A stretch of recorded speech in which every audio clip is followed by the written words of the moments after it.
Bienvenidos al podcast de economía e inversiones de Upside Capital. Revisaremos el rendimiento del mercado en Chile y el mundo y las principales noticias económicas y financieras que marcan la jornada.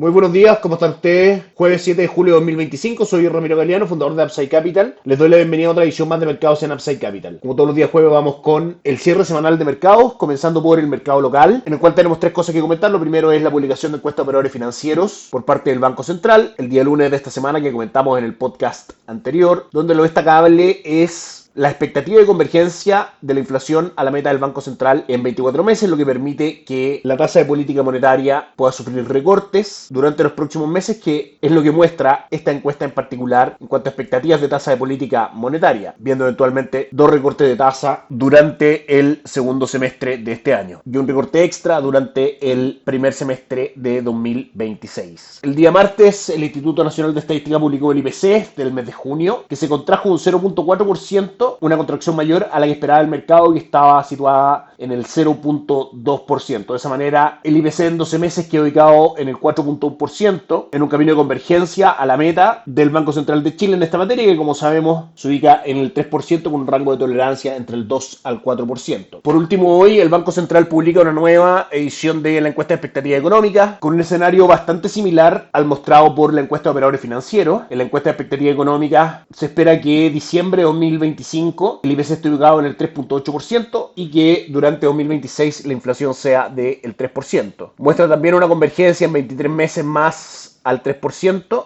como decíamos, al igual que la encuesta de operadores financieros. Y respecto a la tasa de política monetaria, muestra también que diciembre de 2025 debiese terminar en el 4.5%, es decir, con dos recortes de tasa desde el nivel actual en el 5%, y que en 35 meses más la tasa se debiese ubicar en el 4%. En conclusión, respecto a estas dos encuestas, más la contracción del IPC, por sobre lo esperado por el mercado, todo esto reafirma nuestro escenario base de estrategias de inversión para renta fija local. Caídas en la tasa de política monetaria presionan a la baja las tasas de mercado que descuentan el valor de los bonos de renta fija que componen los fondos mutuos, haciendo que el valor de mercado, finalmente estos papeles, tienda a ser mayor en el tiempo, generando ganancia de capital para quienes invierten en ese tipo de instrumentos. De manera que nuestra recomendación de migrar capitales desde depósitos a plazo de instrumentos money market a renta fija local se mantiene totalmente. Respecto al calendario económico de Estados Unidos, no tenemos grandes cifras que revisar, solamente la publicación hoy de, como toda la semana, las peticiones semanales por subsidio de desempleo, que marcan 227.000, bastante en línea con lo que esperaba el mercado, que eran 236.000. Ayer se publicaron actas de la última reunión de la Reserva Federal, en la cual, recordemos, la Fed mantuvo la tasa de política monetaria en el rango actual en Estados Unidos, que en condiciones generales deja dos ideas. La primera es que los aranceles siguen siendo una fuente de incertidumbre bastante generalizada desde el punto de vista de la Reserva Federal, dado que estos podrían aumentar la presión inflacionaria y ser un factor negativo para el crecimiento. Por último, las actas mencionan que sería apropiada una reducción más adelante en 2025 de la tasa de política monetaria. Por ahora, las expectativas del mercado se mantienen en esperar como escenario central dos recortes de tasa de aquí a diciembre de 2025 para que la tasa de política monetaria termine en el rango entre el 3.75 al 4%, 50 puntos por debajo del rango actual entre el 4.25 al 4.5%, lo que fortalece nuestro escenario de recomendación de renta variable extranjera, con S&P 500 marcando máximos históricos durante estos días, completando un retorno cercano al 6% durante 2025, y también esta visión positiva se extiende a renta fija de Estados Unidos por este esperado recorte de tasa, que es un factor alcista, al igual como lo explicamos respecto al factor alcista, que significa para la renta fija local la disminución de la tasa de política monetaria por parte del Banco Central. Pasamos a la revisión de mercado con dólar peso cotizando en 951,70 con un upside durante la semana desde el día lunes, con la apertura en 935 y la cotización actual, como decíamos, en 952,90, respondiendo a próximos recortes de tasa en la tasa de política monetaria del Banco Central, que, como mencionamos, es lo que debiese ocurrir luego de las conclusiones obtenidas en la encuesta de operadores financieros de expectativa económica y el IPC del mes de junio. Otro factor relevante para el dólar que durante esta semana no ha mostrado la relación inversa común es el fuerte alza del cobre por los aranceles anunciados por el gobierno de Estados Unidos, que regirán en una magnitud del 50% desde el 1 de agosto en adelante. De hecho, el alza alza durante el último mes del cobre ha sido del 16%, prácticamente completando durante el año una alza del 39.47%. Desde nuestro punto de vista, al igual como lo hemos comentado en otros momentos donde el factor arancelario golpea a los mercados, estimamos que los aranceles representan una herramienta de negociación por parte de Estados Unidos y que si bien generan incertidumbre y volatilidad en el corto plazo, es un factor que con el tiempo va tendiendo a la normalidad, fijando sus movimientos de largo plazo en factores fundamentales, en el caso del cobre, principalmente la demanda de China, de este metal, principal consumidor, y que estos factores de corto plazo y de incertidumbre y volatilidad tienden a no perdurar en el tiempo. Por ahora, obviamente, hubo un impacto alcista en las cotizaciones de los futuros del cobre, que cotiza hoy día en $5.61, subiendo un 2.33%. Estaremos atentos, por supuesto, a nuevas noticias respecto a aranceles sobre el cobre, el impacto que eventualmente pueda generar en Chile, donde 11 de cada 100 toneladas exportadas de cobre chileno se dirigen a Estados Unidos, y el impacto que eventualmente podría tener en el tipo de cambio, que por ahora no ha presentado caídas, que es lo que debiese ocurrir ante el alza en el precio del cobre. El IPSA hoy sube un 0.12%, cotiza en 8.338 puntos, avanzando ya durante el año un 24.14%. Renta fija local, tomando como referencia Fondo Itaú Dinámico, fondo base de nuestra estrategia de inversión, aún no muestra avances durante el mes de julio, completando un 2.83% de retorno durante 2025, superior al 2.11% mostrado en el Fondo Itaú Performance, tomándolo como referencia al mundo money market y de depósitos a plazo. Por último, revisamos la cotización de las principales plazas bursátiles alrededor del mundo. El Nikkei 225 de Japón hoy cae un 0.44%, el Hansen de Hong Kong sube un 0.57% y el índice de Shanghai sube un 0.48%. En Europa, el DAX alemán cae un 0.32% y el Eurostock 600 sube un 0.49%. Y los tres principales índices bursátiles norteamericanos con comportamientos mixtos: Dow Jones arriba un 0.57%, S&P 500 arriba un 0.24% y Nasdaq muestra un leve retroceso del 0.05%. Eso es todo por hoy, que tengan un excelente término de semana, nos encontramos el día lunes.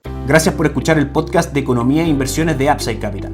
Te invitamos a visitar nuestro sitio web www.upsidecap.cl y contactarnos para brindarte una asesoría objetiva, sin sesgo y con una mirada global para tus inversiones.